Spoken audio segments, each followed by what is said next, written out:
그리스도인 상사의 본이 되지 못한 모습을 보았을 때 자꾸 정죄하게 되고 미운 마음을 가지게 되는데 어떻게 대처해야 하는지요?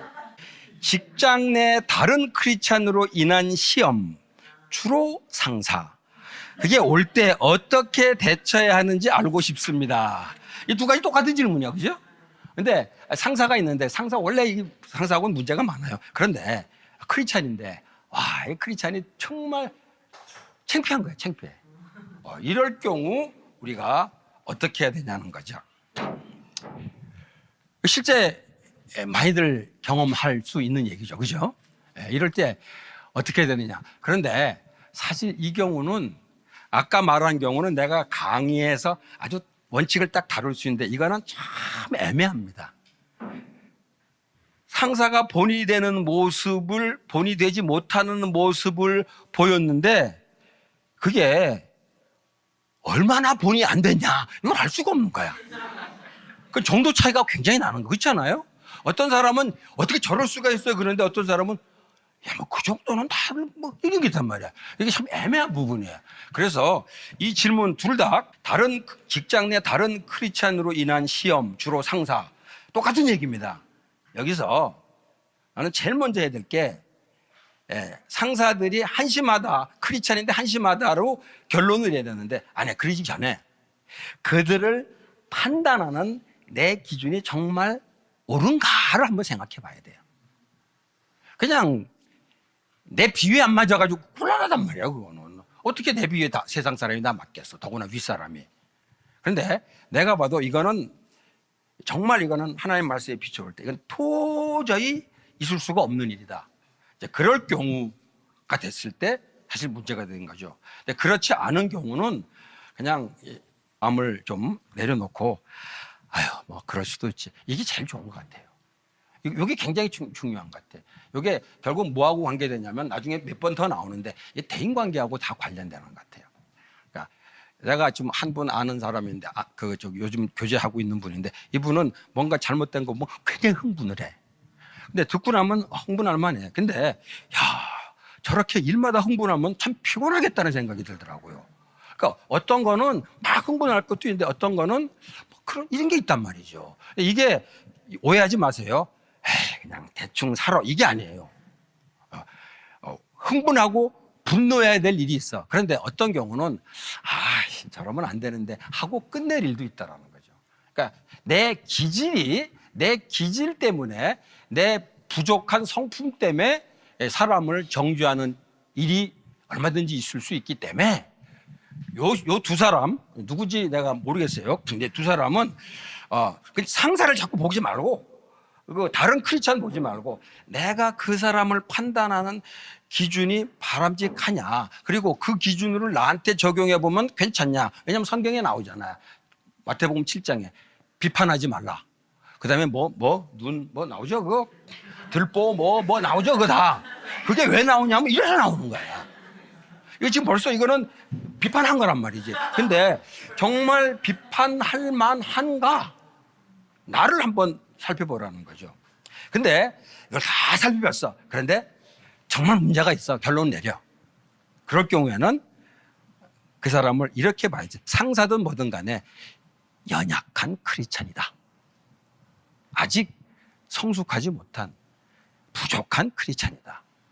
그러니까 부족한 크리스찬이니까 예를 들어서 뭐 나보다 밑에 있을 경우에는 야 불러다 놓고 뭐라고 하겠지만은 윗사람이니까 그럴 수도 없어요. 그러니까 할 수 있는 게 뭐야? 중보기도 하는 수밖에 없어요. 그럼 저 사람 조금 좀 내가 어떻게 못합니다. 조금 내가 봐도 좀 한심합니다. 내가 어떻게 못하는데 하나님 좀 고쳐주세요. 근데 그 사람 때문에 막 내가 힘들 수 있어요. 상사가 그런 사람이니까. 그럴 경우에 이런 기도도 좋아요. Move or remove 이 기도로 내가 우리 직원들한테 많이 가르쳐준 거예요. Move or remove 이게 뭐냐면은 그 사람을 좀 변화시켜 주시오. 정 안 되면 딴 데로 보내주세요. 뭐 이런 걸 기도하라는 거죠. 그거예요.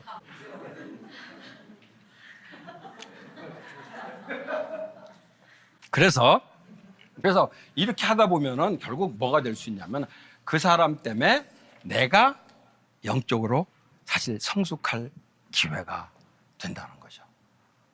그 사람이 있었기 때문에 오히려 짜증 나는데 그 사람을 내가 어떻게 처리했냐, 어떻게 그 사람한테 처신했냐를 통해서 내가 영적으로 성숙할 수 있다는 거죠.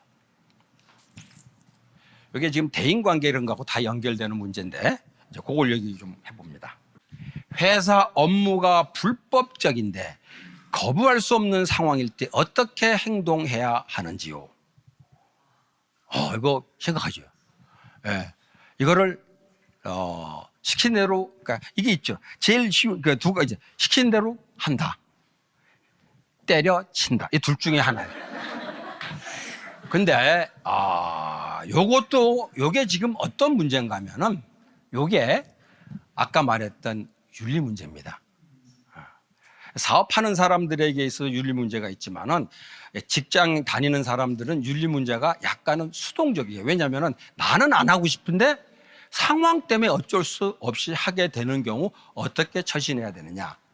그래서 우리 그리스도인들은 정말 정직하고 거룩해야 되는데 여기서 우리가 굉장히 조심해야 될 게 하나 있어서 제가 지금 좋은 비유를 하나 알려드리려고 합니다.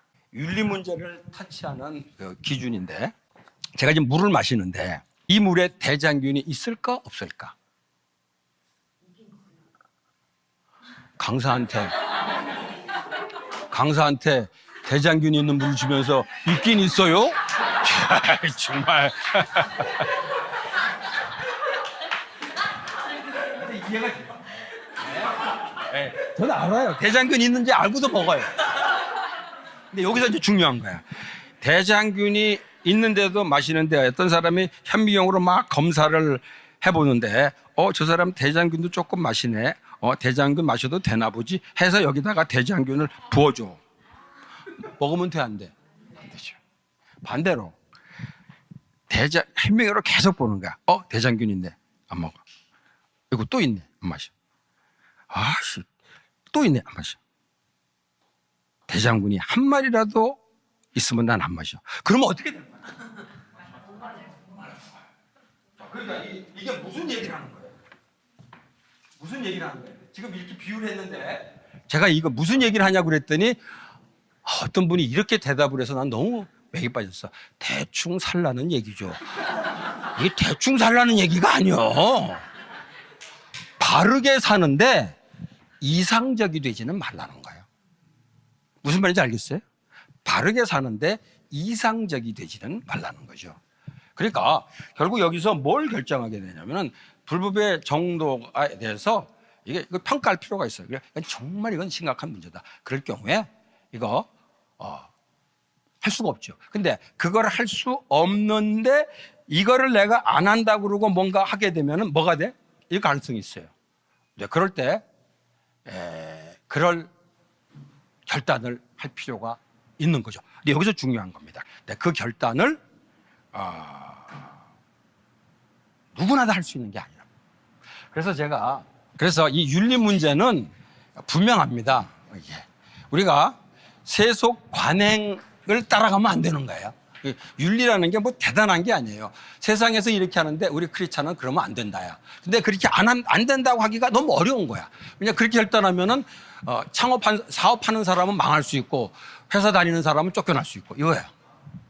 그래서 물론 요즘 옛날보다 많이 나아졌다고 하지만은 기본은 똑같아요. 그래서 내가 지금 그림을 윤리적 결단하는 거예요. 요걸 뭐라고 그러냐면은 세속적인 관행. 이건 뭐예요? 남들 한 대로 똑같이 하는 거야. 근데 우리는 그래서는 안 돼. 그래서 쫓겨날 땐 쫓겨나지 뭐. 회사 망하면 망하지 뭐. 그거를 뭐라고 그러냐면 여기 순교적 결단이라고 그래. 이거 하면 좋은데 사실 이게 누구나 이런 결단을 할 만한 믿음이 있는 것 아니고 또 이렇게 결단을 하려고 마음 먹었는데 집에 자녀들 보게 되면 많이 복잡해질 수 있죠. 근데 그걸 무시할 수가 없어요. 그래서 저는 기본적으로 세속적인 관행을 피하고 순교적 결단을 해야 되는데 요 사이에 요 두 개를 지금 집어넣어 주세요. 요게 뭐냐면은 현실적인 결단이라는 걸 집어넣었어요. 이게 약간 타협의 의미도 좀 없지 않습니다. 타협의 의미도.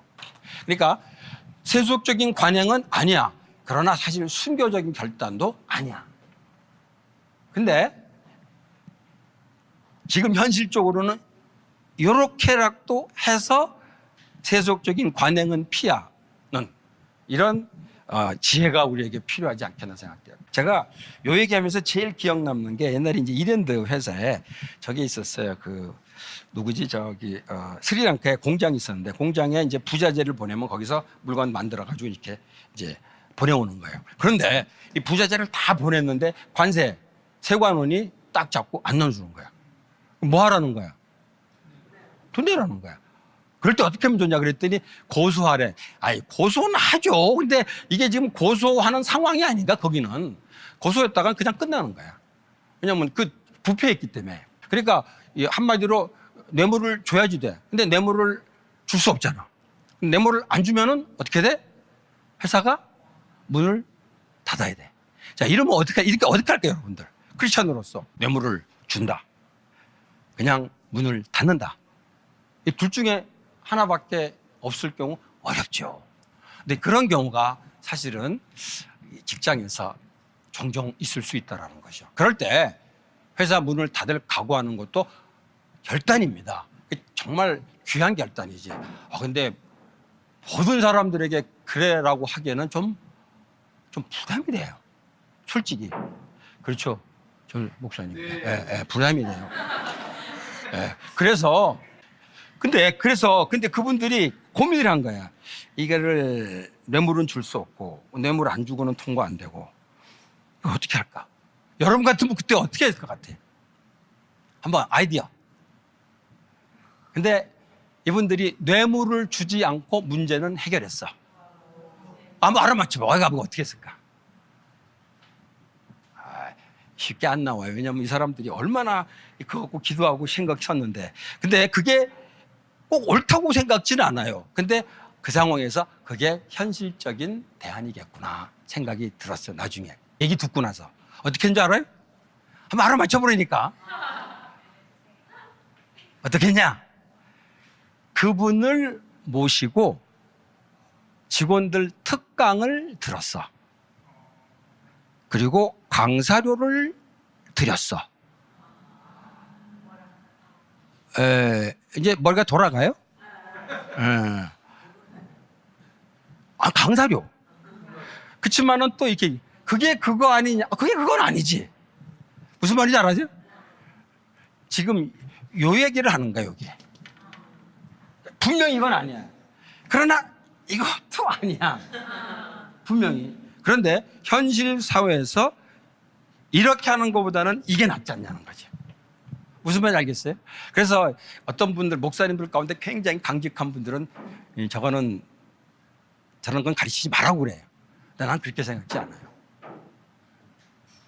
이게 필요하다는 거예요. 그 다음에 여기 뭐냐면은 점진적이라는 표현을 썼대. 점진적 결단. 이게 무슨 얘기냐면은 조금씩 이런 결단을 하는 방향으로 나아가는 거지. 무슨 말인지 돼요? 이게 크리스찬들이 이런 이슈, 이런 문제를 다룰 때 가져야 될 자세가 아닌가. 그래서 사실 여기서 이제 나오는 중요한 단어가 이겁니다. 뱀같이 지혜롭고 비둘기같이 순결해야 된다. 그런데 오늘 아침에 내가 하나 만들었어. 그 성경 구절에다 하나 붙여야 돼. 뱀같이 지혜롭고 비둘기같이 순결하고 사자같이 용감해야 돼. 그래야지 이런 게 가능하지 않나.